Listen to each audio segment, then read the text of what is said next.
Welcome to the Making Sense podcast. This is Sam Harris. Just a note to say that if you're hearing this, you're not currently on our subscriber feed, and will only be hearing the first part of this conversation. In order to access full episodes of the Making Sense podcast, you'll need to subscribe at samharris.org. There you'll also find our scholarship program, where we offer free accounts to anyone who can't afford one. We don't run ads on the podcast, and therefore it's made possible entirely through the support of our subscribers. So if you enjoy what we're doing here, please consider becoming one.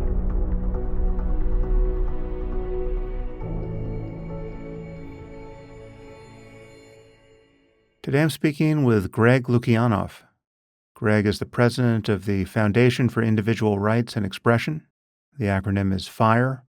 He earned his undergraduate degree from American University and his law degree from Stanford. And he worked for the ACLU of Northern California and other organizations before joining FIRE in 2001. And he's one of America's most passionate defenders of free speech. He has written about the issue in the New York Times, the Wall Street Journal, the Washington Post. He has produced documentaries on the subject. He also wrote, along with Jonathan Haidt, The Coddling of the American Mind. And most recently, he wrote, along with Rikki Schlott, The Canceling of the American Mind. Cancel culture undermines trust, destroys institutions, and threatens us all. But there is a solution. And that is the topic of today's conversation.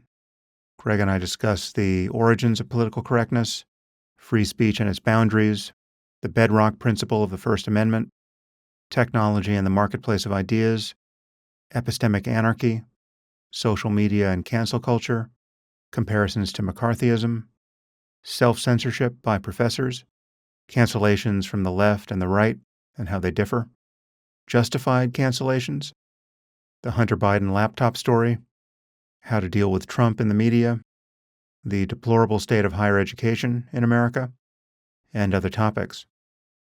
And now I bring you Greg Lukianoff.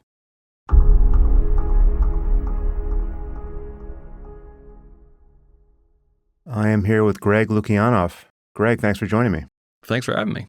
So we've got a lot to talk about. The world is on fire, yes. And you happen to run an organization called FIRE, which addresses some of these problems. I will have introduced you properly in my housekeeping, but what is FIRE and how do you come to be running it? FIRE is the Foundation for Individual Rights and Expression, and we're actually celebrating our 25th anniversary this year. We were founded back in 1999 by Harvey Silverglate, who is a liberal-leaning libertarian, and Alan Charles Kors, who's a more conservative-leaning libertarian, who is one of the world's foremost experts on the Enlightenment, especially Voltaire. Mm. And they founded it because even back then, they realized that, and Alan was a professor at Penn, that students were increasingly getting in trouble for what they said, not just for what they did. And they wrote a book called The Shadow University, trying to blow the lid on what was going on, that came out in 1998. And Harvey always likes to say that he thought, that would solve the problem. But instead, they got emails and letters from people all over the country asking, particularly professors, asking for help in their free speech and academic freedom cases. So in order to deal with the onslaught of interest, they founded FIRE in 1999. And I joined as the first legal director in 2001. And I'm the weird law student who actually went to law school specifically to do First Amendment law. Mm-hmm. I took every class that Stanford offered on First Amendment. And then when I ran out, I did 6 credits on censorship during the Tudor dynasty. And I externed, a weird word for internship, at the ACLU of Northern California. So when Harvey went to Kathleen Sullivan, who was then the dean of the law school, to ask for who they would recommend to be the first legal director of FIRE, it remains the greatest compliment I ever received, is she recommended me by name. Mm. But what years were you at Stanford? 1997 to 2000. Right. Actually, we overlapped a little bit there, but I was going back to finish my undergraduate. But I remember that the first time I was there were some intimations of the coming censorship apocalypse. I remember that the great books approach to, I forget what it was called in the freshman years, like the freshman kind of literature requirement was a kind of a great books seminar. And this was much maligned as just teaching the products of dead white men. And there had been a march. I think might have been a year before I got there as a freshman, but Jesse Jackson had led a 500-person march on the Stanford campus that got a lot of coverage. And it was certainly a movement afoot on that particular campus at that point to reset everything with respect to how we talk about ideas. I don't quite remember what was happening in 1999, but I can only imagine the pot just continued to boil from there. Yeah, it was interesting that, I started there in 97, and nobody really talked about the fact that just 2 years earlier, Stanford Law had lost a court case defending a speech code that it had come up with Professor Tom Gray, who was a professor who was there when I was there, to limit nominally racist and sexist speech, but really going after offensive speech to a vast degree. And even though it was a private school, the legislature passed a special law it's now called the Leonard Law, that actually made sure that non-sectarian schools in the state of California actually had to abide by First Amendment standards.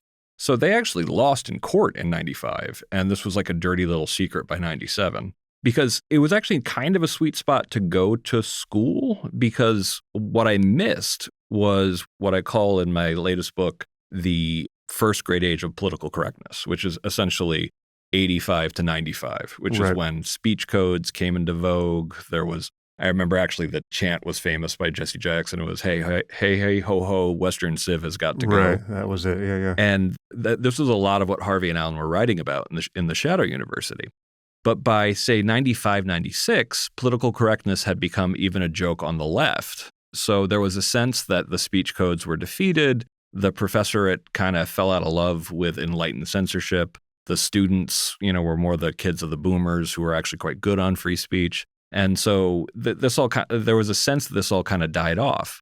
What I learned in working with Jonathan Haidt when I was doing the research for Coddling the American Mind was that, interestingly, even though this kind of fell off of the public radar, because there was a sense that political correctness was like this fever that had broken sometime in the mid-90s, but that the viewpoint diversity of the professorate, of professor hirings, plummeted in the late 90s. It got much, much worse, even as people had taken their eye off the ball. And when I started at FIRE in 2001, I was pretty shocked at how easy it was already to get in trouble for what you said on campus. And I also say, when I got to Stanford, it was a little bit of a culture shock to meet so many wealthy kids who were pretty Victorian, I would almost describe it, in their ideas of what acceptable speech constituted. It seemed like it was very easy already to get in trouble for saying something in an unapproved way, but it was a cultural thing. It wasn't that people were actually literally getting punished for it. It was more that it just seemed kind of, forgive the expression, uptight. Well, I should say much of what we're going to talk about you cover in great depth in your most recent book, The Canceling of the American Mind, which you wrote with Rikki Schlott. And where, there's just a ton of material in there and many case studies, which we are not going to get to cover, we may cover some, but let's cover all of them. Yeah, feel free to introduce any that you want, but there's just so much detail in there where it's just amazing. It's certainly amazing for anyone who thought that cancel culture wasn't a thing. I mean, anyone who can be found having said that in the last 10 years really needs to read your book. Thank you. But let's start with the concept of free speech and its boundaries. Mm-hmm. How do you think about free speech, and what precisely do we want to defend here? I have a pretty expansive view of what the term free speech means. And I think of it as the big Boolean sphere that includes the First Amendment, but is much, much larger than that. And I definitely, I think of it as not just being about the limits of the law of what you're allowed to say, but also the cultural tolerance for the acceptance of people with any kind of opinion. I sometimes explain there's no such thing as a free speech absolutist, or at least I haven't met a serious person who is, because we all believe that some speech is and should be unprotected. But I am an opinion absolutist. And what I mean by that is that if you're merely expressing your opinion, even if it's repugnant, that is protected. It has to be something more than the mere expression of opinion. It has to be something like discriminatory harassment. which is a pattern of severe, persistent, and pervasive behavior that targets someone on the basis of a protected category that a reasonable person would also find offensive. And by the way, we actually have seen genuine discriminatory harassment on campus since October 7th in a number of cases. So it's not an unmeetable standard. Intimidation, also known as true threats, which is when you make we'd make a reasonable person fear that they're in danger of bodily harm or death. That is not protected, nor should it be. Defamation is not protected, which is basically making a factual allegation that someone, for example, is guilty of an odious crime. I always gave the example when I was at the student newspaper of, groundlessly asserting that that someone is a pedophile, for example, is a classic example, because that could ruin someone's life if they believed you. So nobody really believes that there's no way to use words in a way that isn't protected. I mean, there's also, of course, you use words to commit extortion. You use words that are incidental parts of existing crimes. You use words to commit conspiracies, for example. But I think that the most clearly protected kind of freedom of speech is when you're merely expressing a viewpoint. And under that, the law, I think, is sensibly set up in the United States to have what we call the bedrock principle, it comes from a case called Texas v. Johnson from 1989, which is about whether or not you can burn an American flag or whether or not a anti-flag burning law would be constitutional. And it's a great opinion, by the way. Like, I really recommend reading it, because when I used to teach First Amendment, it does this wonderful kind of overview of the entire history of the First Amendment and of free speech decisions. So it's a great one to just one-stop shopping for learning about the field. But it calls the bedrock principle of the First Amendment is that you cannot in the United States ban speech simply because it's offensive. And I always make the point that this is a great rule for a genuinely multicultural society. Because what people find offensive, and my dad's Russian, my mother's British. I grew up in a neighborhood with a lot of kids from Vietnam and Puerto Rico and Korea and from Peru, all people who had very different ideas of what offensive speech looked like. And it was such a perfect example for why free speech had to be the rule, because we couldn't, my British mom thought all sorts of things were offensive. My Russian father thought practically nothing was, but Danny Nguyen's, parents had different ideas of what was offensive, and same thing with Nelson Bolito's. And so I think that the bedrock principle is a very sensible rule for a free, multicultural, diverse society, but it is one of the major things that makes America so very different from Europe, for example. But let's linger on that point, because I'm often guilty of just reflexively seeing everything through an American lens, and then I'm reminded that even our closest cousins over in the UK or elsewhere in the English-speaking world don't enjoy the same kinds of protections that we do. How is it different in Europe and Canada and Australia and New Zealand and elsewhere? And I think you and I are both going to agree that we have it closer to right in America than exists anywhere else, at least that I'm aware of. What do we have that other nations don't around free speech? I was sort of laughing right there, because I violate a major convention among constitutional lawyers when I travel to Europe. It's generally considered, and it's partially because a lot of other constitutional lawyers are highly sympathetic to greater limitations to free speech. So it's partially also just agreement. But even when they're not, there's a tendency to go over there and be very deprecating of our own system and very complimentary towards the way things work in Europe. And I am not that lawyer. I go over and I'm rude about it. I'm sorry. I actually think I'm quite polite about it, but I violate the rule of saying you guys have it all right and we have it all wrong, because I'm like, I don't think we do. Particularly since I attend a lot of these hate speech conferences, and watching someone with a German accent explain why this cartoon landed someone in jail, but this cartoon didn't, and you're like, this doesn't make any sense. These are both arguably equally offensive, and you're just being arbitrary about it. So you're not really persuading me that this is the way to go. And that's partially because they don't have a bedrock principle that you can't ban speech simply because it's offensive. But I think that comes from an interesting place. And I think it's essentially, I found myself thinking about the Treaty of Westphalia, 1648, the nation-state model. Essentially, I think that in my mother's Britain, there is an idea that there's sort of a modal Brit, and that nation can be kind of almost analogized to a single person who has, just like any person, a list of things that are offensive and a list of things that aren't. A John Bull kind of character. And I think that that's something that you'll see in sort of like the national character of Germany and France, and that there is an idea that there is like a modal version of that person. And if you think of your country that way, it can make sense that you can call balls and strikes in terms of what's offensive and what's not, because you think that there's some way that most people in your country would. I think this has gotten much harder to argue as all of these countries have become much more diverse, much more multicultural. And I think it was also a little bit asinine to argue in the first place, particularly in a lot of these places, because of profound class differences within these same cultures. And so I think that that's one of the reasons why that they can be more comfortable thinking that they have, that not having a bedrock principle makes sense. But I can see that the strain on the system is really happening in places like Scotland and Ireland and Germany, for that matter, in terms of how do you enforce this fairly? And the answer is it's incredibly difficult. Meanwhile, in the United States, we've always had an understanding that Boston is not like Richmond, is not like Georgia, is not like, and then later California, not like Texas. So we've never really thought of ourselves, despite the image of Uncle Sam, we've always been a country that we know full well that different parts of us are simply not going to agree.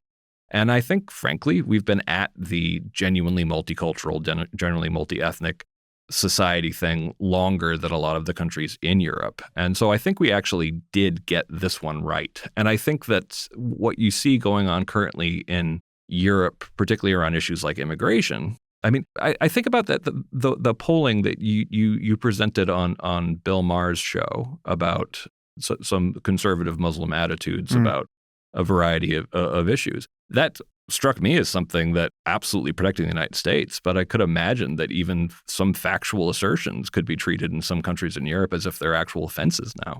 Yeah. Well, the modal Brit or the modal German or the modal Frenchman is increasingly going to be guilty of Islamophobia in that context.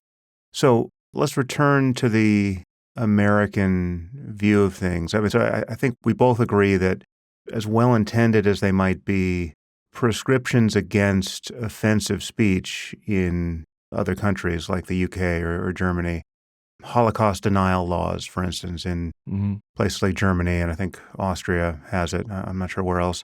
They can, literally land you in prison for denying the Holocaust.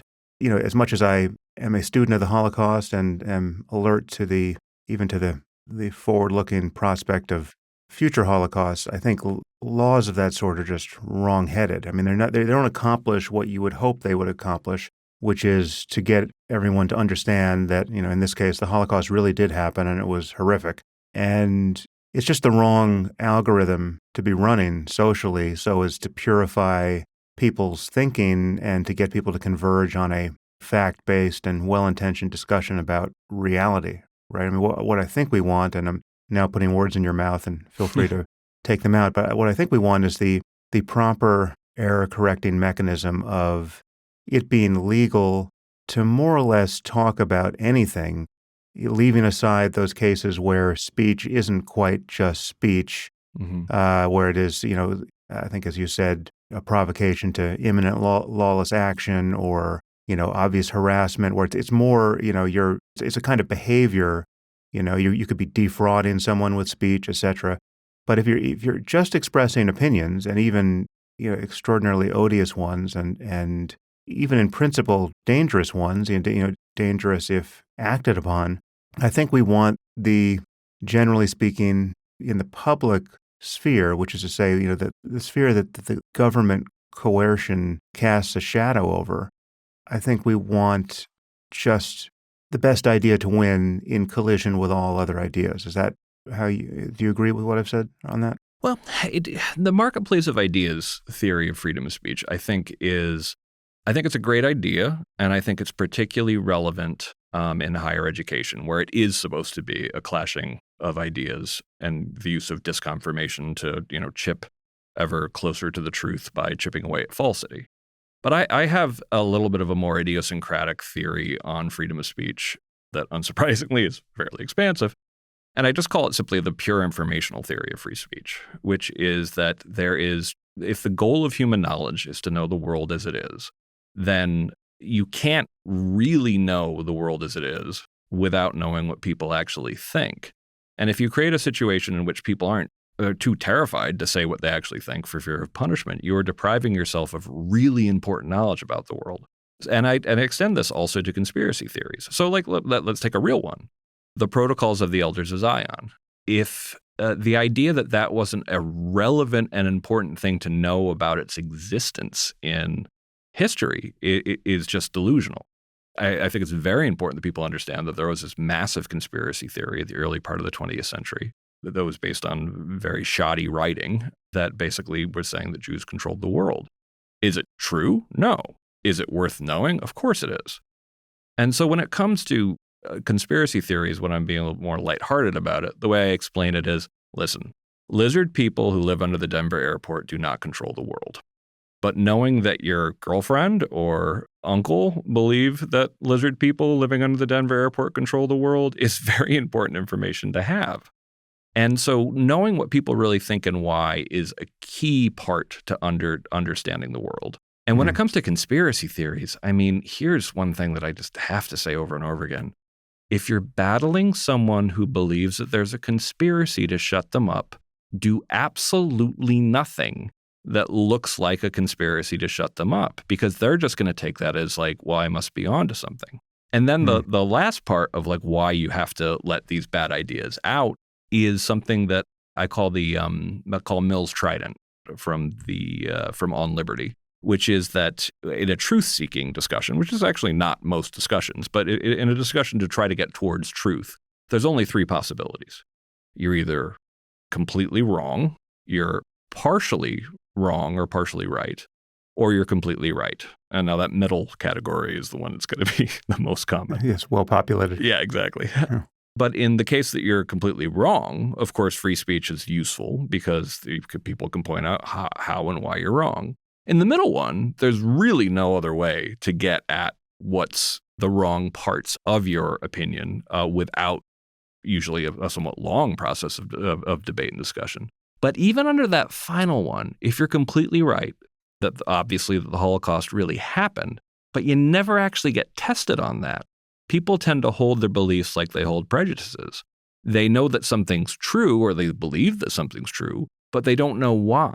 And that's a very brittle state of affairs, because if basically you know that it's illegal to say that the Holocaust didn't happen, but you're never actually challenged on whether or not it happened, you may not even end up being aware of how overwhelming the evidence that it absolutely, completely happened is. And so I think that a lot of these anti-conspiracy laws backfire of multiple ways. And one thing that is, I think, interesting is when you look at the prevalence of Holocaust denial, but also of things like anti-Semitism in Europe versus the United States. Europe passed a lot of laws that, particularly places like France, laws that were designed to go after anti-Semitic speech. There was also a push, of course, on college campuses to do the same thing, both in the 90s. But they actually got passed in France, and they only got passed on campuses in the United States, and for the most part, they were defeated in court. But when you look at sort of like the rates of anti-Semitism in Europe, they're much, much higher than they are in the United States, although unfortunately things have been getting worse in the past couple of years. And I think that's at least in part underestimating what can happen if you don't actually create a situation in which people are actually finding out what people really think and why. I think we should introduce a few more distinctions here, because I think as much as we seem to agree, that we may disagree on a few points, and it'll be interesting to have you defrag my hard drive if it needs it. So there's obviously a distinction between laws and norms, and there's a distinction between public and private spaces or platforms. And a failure to notice these distinctions, in my view, does kind of confound a lot of the discussion around censorship and misinformation and big tech and what should have happened on Twitter during COVID, et cetera, and some of which you cover in your book. So as I just said, I fully agree with you that nobody is a free speech absolutist. That's just a cartoon of a cartoon. And especially when you move into private space and private platforms and businesses that have brands to be maintained, right? Your Meta or Instagram or your Twitter, now X, right? You're a business that has to make money at some point, presumably. And then the question is, what sort of information do you want on your platform? You're in a position to make decisions, curatorial, moderating decisions. You have to make those decisions unless you're going to become the next 4chan or 8chan or some other digital sewer that nobody or very few of us want to spend much time in, and certainly no one wants to advertise in, right? And yet any effort to clean up the sewage is routinely described, mostly right of center now, as censorship, right? And this has always just struck me as pure confusion, and especially in a political context where you're seeing the algorithmic amplification of obvious misinformation and disinformation, some of which obviously is put there maliciously by Russian troll farms, right? Although that's not the bulk of it, that certainly happens. But much of it is just generated by maniacs, whether it's Alex Jones or someone you've never heard of. And the way it's different than ordinary speech is, once again, it is algorithmically amplified based on the dynamics of these hallucination machines that we have built. And it's just a much more complicated picture. Again, there are distinctions between laws and norms, public and private, normal speech versus algorithmically boosted speech, speech whose terrible effects you can see play out hour by hour. And in certain cases, many of us worry that the misinformation component of this, if left unchecked, could render us just ungovernable politically, right? I mean, people are so confused. When you look at what's happening on college campuses now, I look at it as just it's a manufactured hysteria based on almost pure misinformation. I mean, there's a lot of stupidity, greasing the wheels there and moral blindness, but there's a tremendous amount of misinformation. And so the happy talk I uttered a few minutes ago about how, the best idea should win in collision with all other ideas, we have created private and public and, semi-private, semi-public, contexts, whether you think of each of these things as publishers or platforms, depending on how you squint your eyes, you can make a case for either. We've created a situation where we appear to be driving ourselves fairly crazy, and it's worth worrying about this. And so I'm just wondering, take any side of that grotesque object I just put in view you want, but how does your commitment to free speech in a very deep way help you navigate the mess I just made? Yeah. No, this is, and I wish I could have a short answer to this, but I don't think I really can, because I think that we have to take a big step back to where we are in 2024. And I talk about this a lot within my organization. Probably people are sick and tired of hearing the printing press, but I mentioned that I did censorship during the Tudor dynasty. But the reason why I was studying censorship during the Tudor dynasty is that was all directed at the printing press as being this infernal device that spread misinformation that led to all of these social ills. And I always want to be clear here. It did. It really did, in a lot of ways, because, and this is a point that I sometimes, take a somewhat different approach than my much beloved friend John Haidt, is that I'm more of a civil libertarian, but also I come from, a little bit of a different sort of academic background. And I definitely, tend to see solutions as more bottom up than top down, because I look at what happened in England around the printing press, starting with Henry and then also going all the way through Elizabeth, actually all the way through the Glorious Revolution and a little bit beyond, about the printing press. And essentially what happened there was you suddenly had millions of additional people in a faster paced global discussion about what is true and what is not. And in the short run, it was devastating. It meant an increase in the witch trials. It meant religious unrest. It meant political unrest. It meant genuine bloodshed. And in some ways, this disorder led to the biggest war in European history before World War I, the 30 Years' War, which was just an absolute calamity. So Henry's and Elizabeth's and Mary and Edward's, concern about the printing press, it honestly should not be so easily dismissed, because it really was a device that led to all this destruction.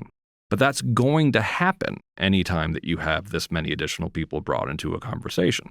Over the long term, it actually turns out that this many additional eyeballs and minds on problems was a tremendous boon for the production of thought and for human progress, because it allowed for things like the scientific revolution. It allowed for decentralized disconfirmation of information, which is one of a great that we're still benefiting from to this day.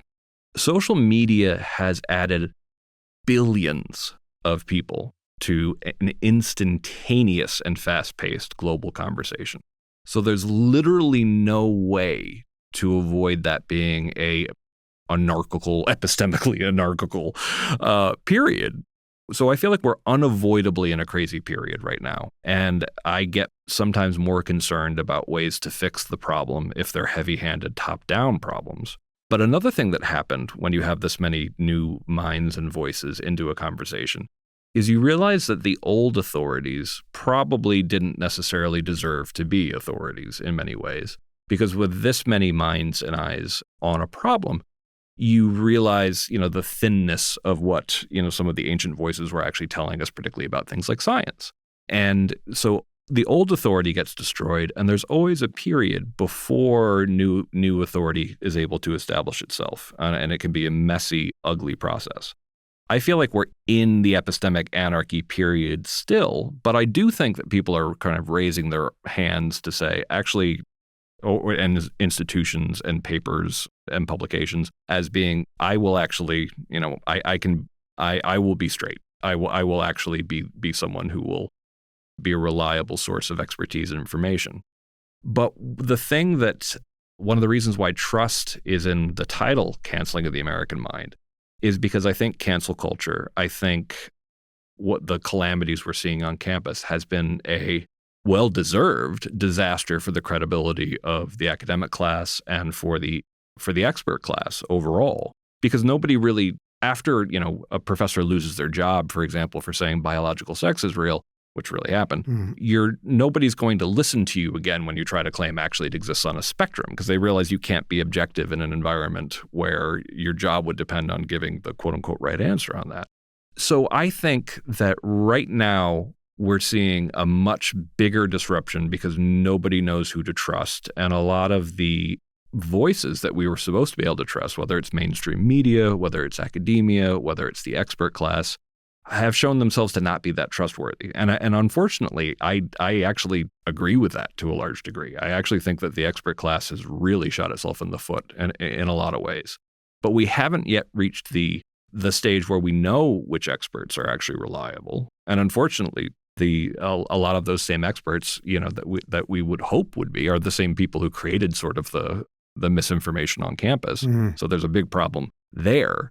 And I've been thinking a lot about how to create social media specifically for truth identification. And I think it's possible. I talked about on Lex Friedman's podcast about the idea of being able to even create a truth-seeking stream within X. Now, the rules have to be different in order to create that. But if you do it top-down, people aren't going to trust it, but it'll also largely be based on the expertise of existing authority who've proven themselves not that trustworthy. So it has to be a process. It has to be relatively transparent, but we're not quite doing it yet. I think that some of the authorities that you should have some faith in have raised their hands, for example, on Substack. I think the New York Times is trying to improve its trustworthiness to the larger public, at least to some degree. But I think we're unavoidably in a messy period where we haven't figured out a way to make our systems for chipping away at falsity, for establishing what is true by getting rid of what isn't. I think we need to figure out a way to make that whole knowledge system more reliable. Yeah, I take your point about the printing press, and I have a printed copy of the Malleus Maleficarum somewhere in the house. Oh, wow. So Not an old one, I mean a new one. So, but it's just, I understand the chaos wrought of suddenly being able to manufacture crazy documents Has it helped you find some witches? yes, yeah, I'm still looking, but it's a good read.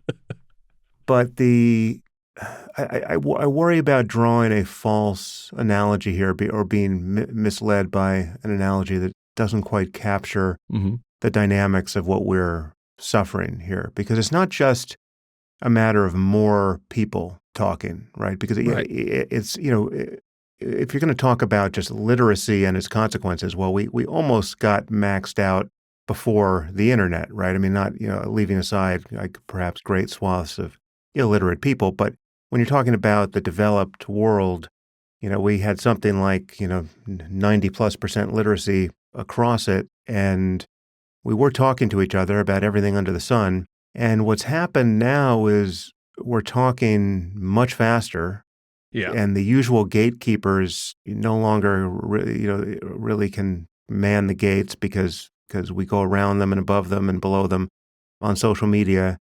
And it's introduced some fairly perverse incentives and that have undermined the business model of journalism in particular.